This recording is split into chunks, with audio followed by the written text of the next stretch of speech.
when they're fully grown. So he's got a bit of growing to do before he is that full size, but he's very impressive already. So you can see he's just calculating now, seeing what he's going to do next.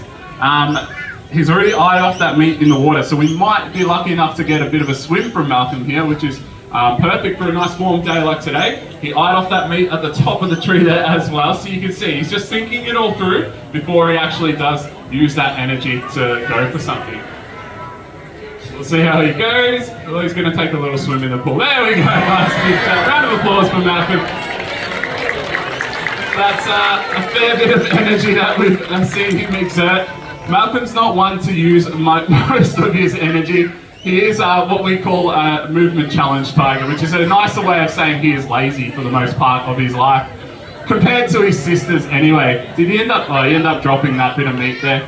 We'll see if he goes diving for it. There you can see he goes straight underwater there. Tigers love the water actually. They actually will use it to their advantage when they are hunting their prey out in the wild. So the Sumatran tiger, being an island tiger, being surrounded by water for the most part, they have adapted to using that water for them. So what they will do is actually drive their prey into the water, where it gives the tiger the advantage to catch their prey. Their prey animals consist of things like wild pigs and wild deer, so they don't have the greatest ability to swim.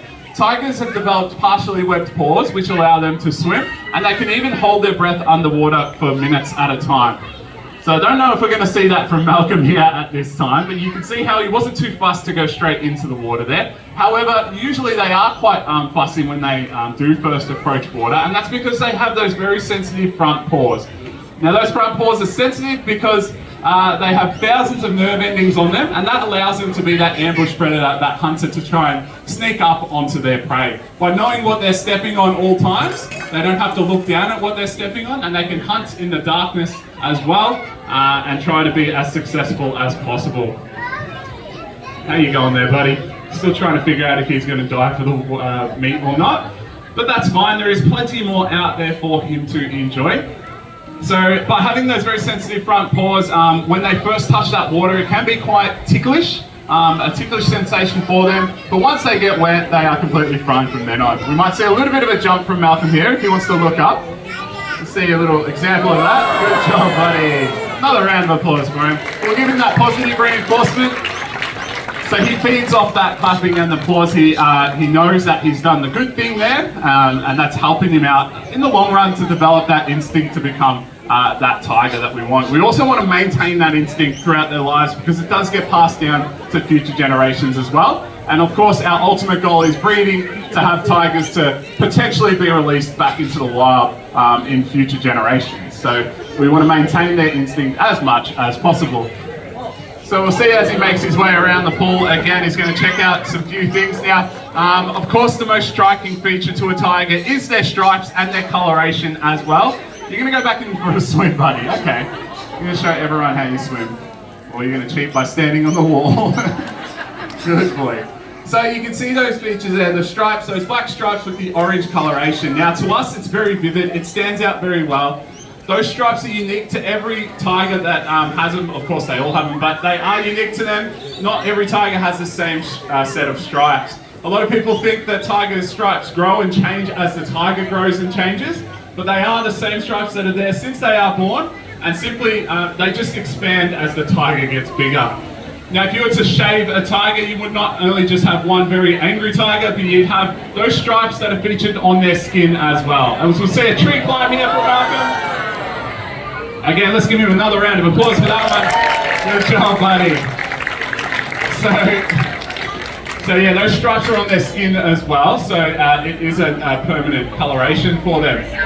Now that orange colour is very vivid to us because our eyes have adapted to seeing orange as we do, but their prey animals see that orange as a different colour. Their prey animals, those pigs and deers out in the wild, see it as a browny, greeny type colour. So for a tiger, that gives them a great advantage to blend in with their habitat, again, being great at ambushing their prey and being successful. In saying that though, they are only successful about 1 in 10 times, so they will often go without food for the most part for a few days at a time. He's going to go in again for the water, I think, for that bit that's sitting on the bottom. We'll see if he does dive under and go and get it. If he does, we'll give him a real big round of applause, because I've actually never seen him do that before. So this will be really good for him. You can see he's trying to figure it out. Now, I touched on, we do have tigers here, of course, for their conservation status and helping them in the wild. Now, there are other ways in which we help out the tigers in the wild as well. We help to fund an organisation over in Sumatra that are out there putting their lives on the line to protect the wild tigers of Sumatra. Now, in particular, they focus on one of the national parks over there, which is called the Kerinci Selat National Park. And this is home to about 130 Sumatran tigers. This is the largest population of tigers on Sumatra. So we want to make sure we maintain that population for many years to come. And the organisation that I'm talking about is the Tiger Protection and Conservation Program. These people, which consist of around 60 rangers that are part of this unit that goes out there into those forests. They're out there sometimes up to 2 weeks at a time, away from their families and friends and homes.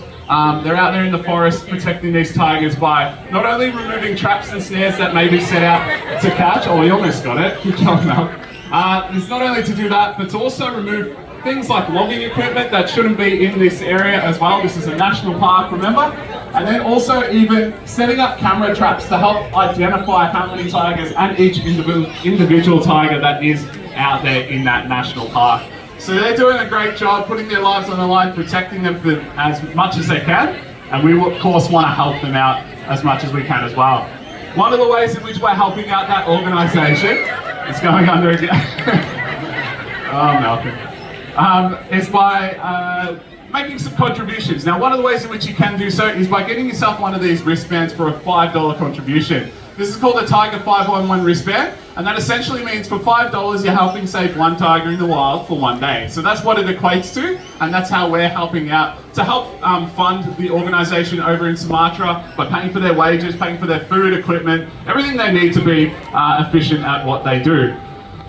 You can grab these from my colleague Talon here. He's got a bunch of them here after the demo if you wish, but you can also get them from the gift shops on your way out as well. And you will know that they are going towards a good cause to protect the tigers and the wild cousins of Malcolm here as well.